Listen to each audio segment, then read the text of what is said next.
Hello, नमस्कार। मैं Dinesh Kumar. Arise classes में आपका हार्दिक स्वागत है। मैं आपके समक्ष बायोलॉजी लेकर आया हूँ। हम आज 11th क्लास का सबसे पहले बायोमोलिकुलर यानी जैव अणु चैप्टर स्टार्ट करेंगे।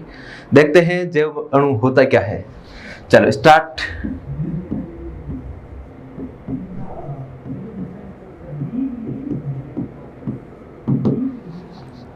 अच्छा, जैव का अर्थ क्या होता है, अणु क्या होता है? जैव को अपन सिंपल भाषा में बोल सकते हैं सजीव। क्या बोल सकते हैं? सजीव।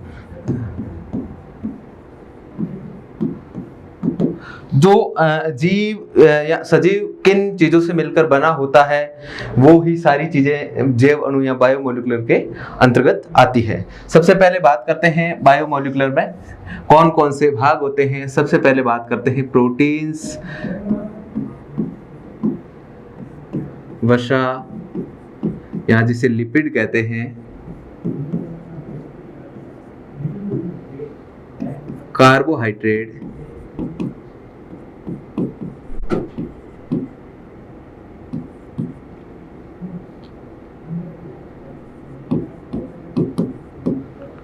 और न्यूक्लिक एसिड।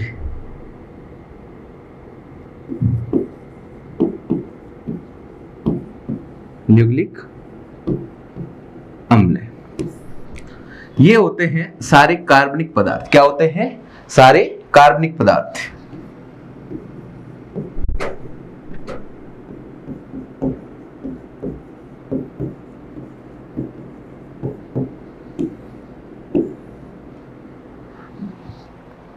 सबसे पहले बात करते हैं अपन प्रोटीन, वसा, कार्बोहाइड्रेट, न्यूक्लिक अम्ल। ये सारे कार्बनिक पदार्थ। कार्बनिक पदार्थों में सर्वाधिक मात्रा में प्रोटीन्स पाई जाती है। क्या पाई जाती है? प्रोटीन्स पाई जाती है। प्रोटीन्स होते हैं वो सारे क्या होते हैं? Amino acid. क्या होते हैं? प्रोटीन किससे बने होते हैं? सारे एमिनो एसिड से बने होते हैं। तो बात करते हैं कार्बनिक पदार्थों में सबसे ज्यादा पाई जाने वाला पदार्थ कौन सा है? प्रोटीन्स है। उसके बाद अकार्बनिक पदार्थों में सबसे ज्यादा जल पाया जाता है। क्या पाया जाता है? जल, H2O। कोशिकाओं में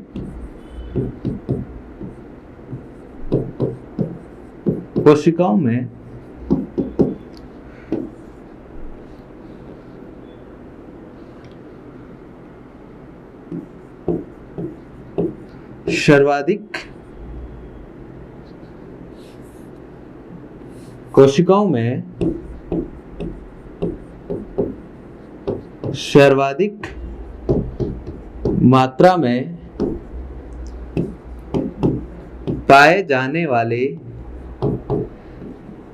अकार्बनिक पदार्थ होते हैं। क्या कौन होता है? जल होता है। वो कोशिकाओं में सर्वाधिक अकार्बनिक पदार्थ पाया जाता है। इसकी जो सेल्स है, इसके अंदर मात्रा होती है लगभग 70 से 90%। समझ में आई चीज? हमने बात की सबसे पहले जैव अणु। जैव अणु में दो चीजें होती है, एक होती है कार्बनिक और एक होती है अकार्बनिक। कार्बनिक की बात करें तो उसके अंदर प्रोटीन्स, वसा, कार्बोहाइड्रेट और न्यूक्लिक अम्ल। और अकार्बनिक भाग की बात करें तो कोशिकाओं में सर्वाधिक मात्रा में पाए जाने वाला अकार्बनिक पार्ट कौन सा है? जल है। कौन सा है? जल। इसकी जो मात्रा होती है ये 70 से 90% पाई जाती है। अब एक अपन सारणी से समझेंगे कौन कौन सी चीजें कहां कहां पाई जाती है।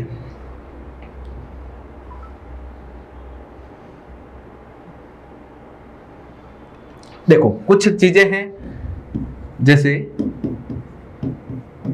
कोशिकाओं में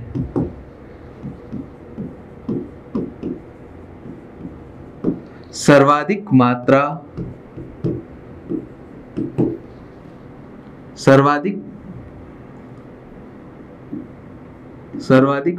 में कोशिकाओं में सर्वाधिक मात्रा में पाए जाने वाले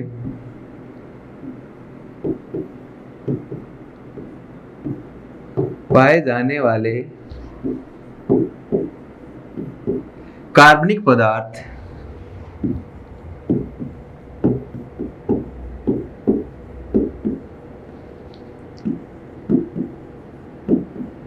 कौन होती है? प्रोटीन होती है। कौन होती है? प्रोटीन्स होती है।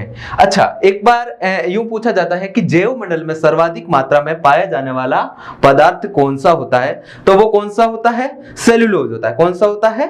सेल्यूलोज। बात करते हैं जैव मंडल की। जैव मंडल में पाया जाने वाला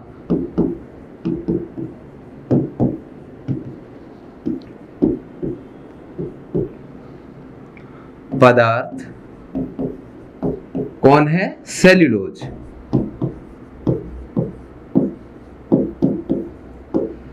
कौन सा है? सेल्यूलोज। सेल्यूलोज क्या होता है? एक कार्बोहाइड्रेट होता है। क्या होता है? एक कार्बोहाइड्रेट होता है। समझ में आई? अब बात करते हैं जैव अणु और कोशिकाओं के भीतर में कितने प्रतिशत कौन कौन सी चीजें पाई जाती है, एक सारणी से अपन देखते हैं। सबसे पहले जनरली बात करते हैं जल।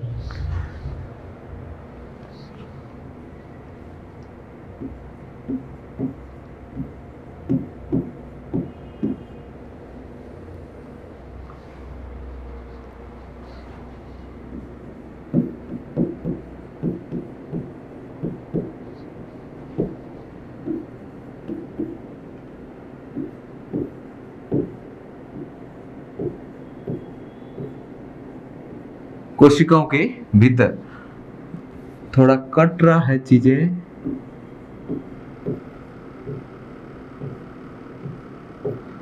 कोशिकाओं के भीतर तो सबसे पहले बात करते हैं अपन जल की। किसकी बात करते हैं? जल। जल का जो संगठन होता है ये 70 से 90% पाया जाता है। कोशिकाओं के अंदर जल कितने भाग में पाया जाता है? 70 से 90% भाग में सेल्स में क्या पाया जाता है? जल, वाटर पाया जाता है। आगे बात करते हैं प्रोटीन। सेकंड कौन पाया जाता है? प्रोटीन। प्रोटीन होता है ये 10 से 15% पाई जाती है। कितनी पाई जाती है? 10 से 15%। ये जो जितने भी डाटा अपन ले रहे हैं ये एनसीईआरटी की बुक से ले रहे हैं। ठीक है, समझ भाई। नेक्स्ट अपन लेते हैं इनमें न्यूक्लिक अम्ल।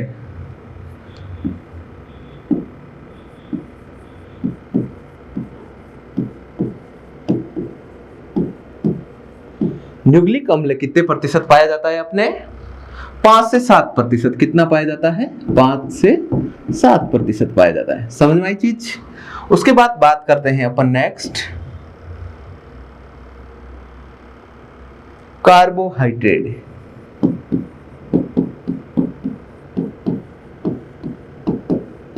कार्बोहाइड्रेट होता है, ये होता है 3%। कितना होता है? 3%। और नेक्स्ट बात करते हैं लिपिड या फैट या वसा की। वसा होती है, ये कितनी प्रतिशत होती है? 2%। कितनी होती है? 2%। और उसके बाद में कुछ आयंस पाए जाते हैं, वो मान सकते हैं अपन 1% के आसपास क्या पाए जाते हैं? आयंस पाए जाते हैं। ये चीजें आपको एग्जाम की दृष्टि से बहुत बार एग्जाम में पूछ लिया जाता है कि कोशिकाओं के अंदर जल की कितनी मात्रा है, तो आपको बताना होगा कितनी है? 70 से 90%। कितनी है? 70 से 90%। प्रोटीन की मात्रा कितनी है? 10 से 15% प्रोटीन। न्यूक्लिक एसिड की मात्रा कितनी है? तो 5 से 7% न्यूक्लिक एसिड। और कार्बोहाइड्रेट की मात्रा कितनी है? तो 3%। और फैट या लिपिड्स की मात्रा कितनी है? 2%। आयंस की मात्रा कितनी है? 1%। इन चीजों को आपको एक बार अच्छे से याद करना है, क्योंकि कॉम्पिटिटिव एग्जाम में यहाँ से क्वेश्चंस कभी कभार पूछ लिए जाते हैं। ठीक है, चलते हैं अपन नेक्स्ट पे। सबसे पहले अपन जो कार्बनिक पदार्थ लेते हैं वो किसको लेते हैं? प्रोटीन्स को। किसको लेते हैं? प्रोटीन्स को।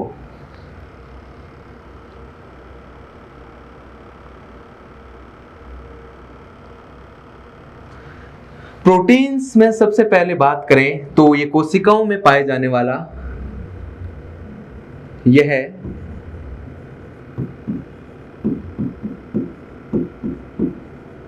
कोशिकाओं में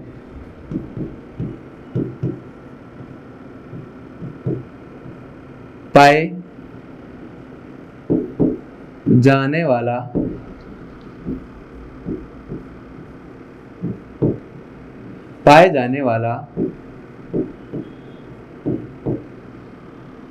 कोशिकाओं में पाए जाने वाला सर्वाधिक मात्रा में पाए जाने वाला सर्वाधिक मात्राओं में पाए जाने वाला कार्बनिक पदार्थ है। क्या है? कार्बनिक पदार्थ है। अपन अब बात करते हैं प्रोटीन्स की। तो अपनी बॉडी में प्रोटीन्स कहाँ कहाँ पाई जाती है? नाखून में पाई जाती है, बालों में पाई जाती है, और नाखून बालों में बहुत सारी प्रोटीन्स होती है। नाखून में कौन सी प्रोटीन्स पाई जाती है? केराटिन्स। बालों में कौन सी प्रोटीन्स पाई जाती है? केराटिन्स। तो बहुत सारी चीजें अपनी बॉडी में प्रोटीन से बनी होती है। नेक्स्ट, ये एक विविध प्रकार का पदार्थ या मॉलिक्यूल है। ये डाइवर्ट प्रकार का कार्बनिक पदार्थ है। यह एक विविध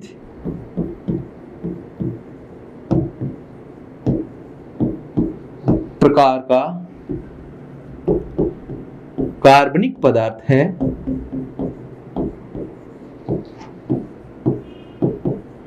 क्या है? कार्बनिक पदार्थ है। मतलब ये डाइवर्ट है। क्या है? डाइवर्सिटी या डाइवर्ट प्रकार का एक कार्बनिक पदार्थ है। कौन है? प्रोटीन्स है। कौन है? प्रोटीन्स है। नेक्स्ट अपन बात करते हैं इसके बारे में। ये प्रोटीन्स होते हैं, ये किन से बने होते हैं? एमिनो अम्लों से। किन से बने होते हैं? एमिनो अम्लों से। तो ये प्रोटीन्स होते हैं, ये एमिनो अम्लों के विषम बहुलक होते हैं। इसमें लिख सकते हैं प्रोटीन्स एमिनो अम्लों के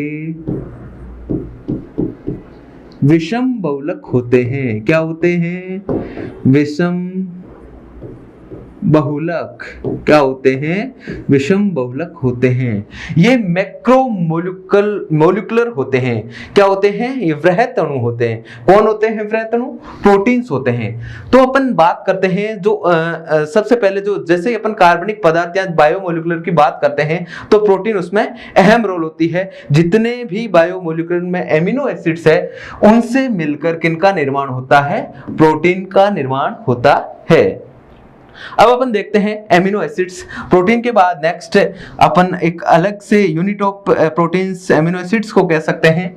तो अपन डिस्कशन करेंगे एमिनो एसिड्स के बारे में। किसके बारे में करेंगे? एमिनो अम्ल। किसके बारे में डिस्कशन करेंगे? एमिनो अम्ल। यह प्रोटीन के एकलक होते हैं। क्या होते हैं? यह प्रोटीन के एकलक होते हैं। क्या होते हैं? मोनोमर्स होते हैं। एकलक क्या? मोनोमर्स होते हैं। किसके होते हैं? प्रोटीन्स के एकलक या मोनोमर्स होते हैं। कौन होते हैं? Amino acids. नेक्स्ट अपन पॉइंट देखते हैं, कुछ एमिनो एसिड की स्ट्रक्चर्स देखते हैं।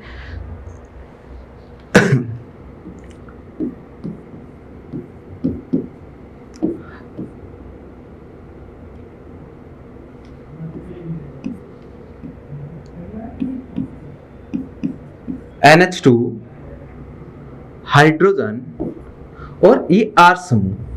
क्या होता है? आर समूह। ये कौन से इनके अल्फा एमिनो एसिड? कौन से का है? अल्फा एमिनो अम्ल की स्ट्रक्चर है। ये एक जनरल स्ट्रक्चर है। किसकी है जनरल स्ट्रक्चर? एमिनो एसिड्स की। जैसे जैसे ये आर होता है, ये रिप्लेस या प्रतिस्थापी समूह कहते हैं। इसे क्या कहते हैं? प्रतिस्थापी समूह। क्या कहते हैं? प्रतिस्थापी समूह। जैसे जैसे ये प्रतिस्थापी समूह चेंज होगा, क्या होगा? ये प्रतिस्थापी समूह चेंज होगा, उस हिसाब से जो जितने भी एमिनो एसिड्स है, टोटल 20 प्रकार के एमिनो एसिड्स है, तो ये आर जहां जहां चेंज होगा वहां एमिनो एसिड्स चेंज होते जाएंगे। समझ आई? अच्छा, एक और बेसिक सा क्वेश्चंस पूछा जाता है एग्जाम में।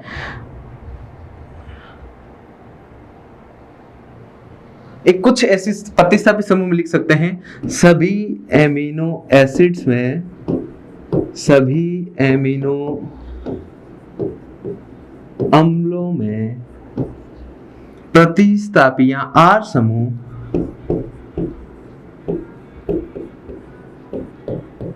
भिन्न होते हैं। क्या लिख सकते हैं? सभी प्रतिस्थापी समूह में जो आर समूह है ये क्या हो सकते हैं? भिन्न होते हैं, हो नहीं भिन्न ही होते हैं। तब तो ये चेंज होगा, एमिनो एसिड चेंज होगा।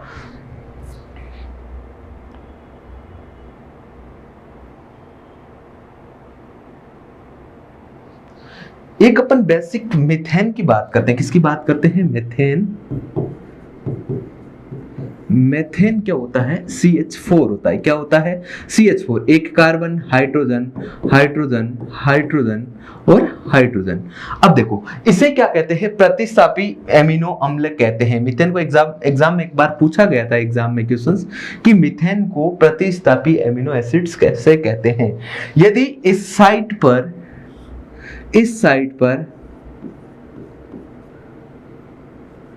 और इस साइड पर एमिनो समूह जोड़ दिया जाए, कौन सा?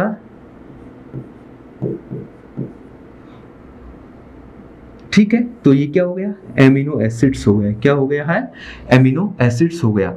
बट ये जो एमिनो एसिड्स बना है इसमें किरेल कार्बन उपस्थित नहीं है। ये ध्यान रखना, जो ये एमिनो एसिड्स बनता है इसमें किरेल कार्बन उपस्थित नहीं है।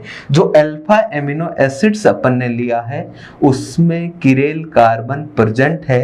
आर की जगह यदि हाइड्रोजन नहीं है तो, किसकी जगह? आर की जगह यदि हाइड्रोजन नहीं है तो यहाँ किरेल कार्बन प्रेजेंट है। अब कुछ स्ट्रक्चर्स देखते हैं अपन एमिनो एसिड्स की।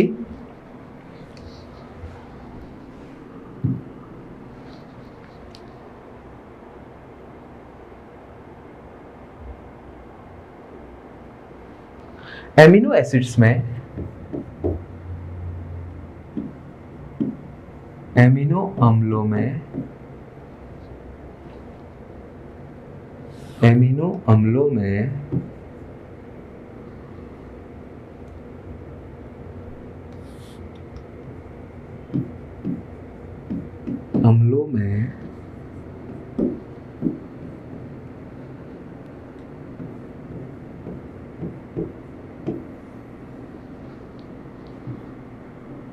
दाता के रूप में कार्बोक्सिल समूह होता है। ये किसके रूप में कार्य करता है?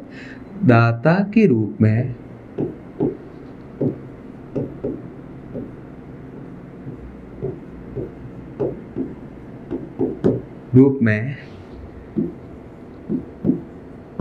काम करता है।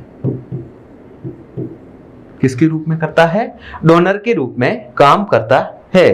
जबकि जो एमिनो एसिड्स होते हैं, जो एमिनो एसिड्स में जो नाइट्रोजन समूह होते हैं, जैसे एमिनो एसिड में, एमिनो अम्लों में जो NH2 समूह है, यह है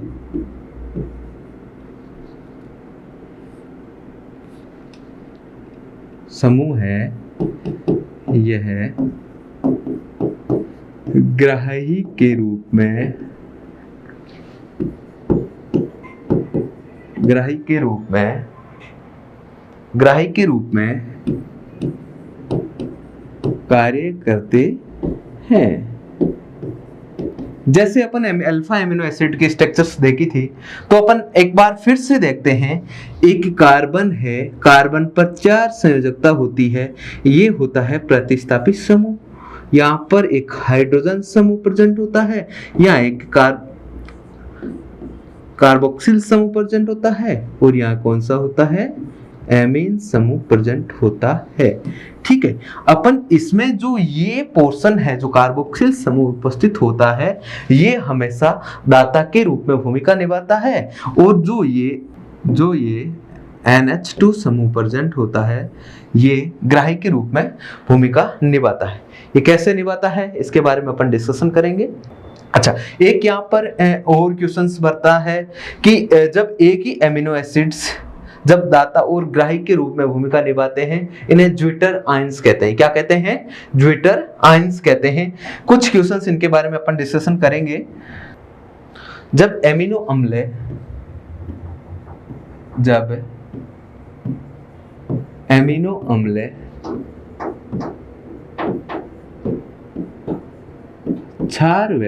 क्षार एवं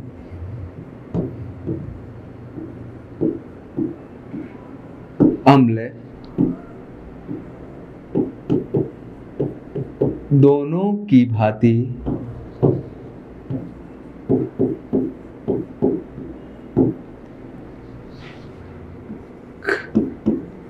कार्य करते हैं, उन्हें ज्विटर आयंस कहते हैं। क्या कहते हैं? ज्विटर आयंस कहते हैं उन्हें। ज्विटर आयंस कहते हैं। क्या कहते हैं? ज्विटर आयंस कहते हैं।